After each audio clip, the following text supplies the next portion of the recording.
যে সয় সে নাকি রয়। কর্মক্ষেত্র হোক, সংসার জীবন হোক, ছেলেবেলা হোক, মেয়েবেলা হোক, স্কুল জীবন হোক, সব জায়গাতেই শুনেছি সহ্য করো তবে গিয়ে কোনো কিছু আশা পূরণ হবে। কিন্তু সত্যি কথা বলতে, যে সয় সে কি আদৌ রয়? রয় না। যে সয় সে সারা জীবন ধরে শুধুই সয়। তাকে কেউ একটুও জায়গা দেয় না, কারণ সবাই টেকেন ফর গ্রান্টেড নিয়ে নেয় তাকে, যে সহ্য করছে সে সারা জীবন ধরে সহ্যটা করে যেতে পারবে। তাহলে কি করতে হবে? সহ্য করছি, সহ্যের সীমানাটা একটুখানি কমানো উচিত।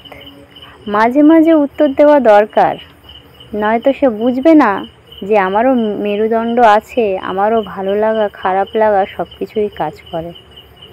ভালো লাগা খারাপ লাগা সবারই থাকতে হয়, আর সবাইকে তা বুঝিয়ে দিতেও হয়। নয়তো তোমার নিজস্বতা বলতে কিছুই থাকবে না। তোমার ঘাড়ে সবাই সব কিছু চাপিয়ে দেবে আর নিজে দায়সারাভাবে ঘুরে বেড়াবে। তাই বলবো, সহ্য না করে মাঝে মধ্যে একটু উত্তর দিয়ে দেখিয়ে দাও যে আমিও কিন্তু লোকের ঘাড়ে চাপাতে পারি, আমিও সবসময় সহ্য করে থাকবো না। আজকের ভিডিওটা জানি না তোমাদের কেমন লাগলো। যদি ভালো লেগে থাকে অবশ্যই আমার চ্যানেলটাকে লাইক, কমেন্ট, শেয়ার করে দিও, আর চ্যানেলটাকে মনে করে সাবস্ক্রাইব করে দিও। আমরা সংসার জীবনে কত কিছুই করে থাকি, তাই না? কিছু কথা বাকি চ্যানেলে তোমরা এই ধরনের ভিডিও আরও পেতে থাকবে। ধন্যবাদ।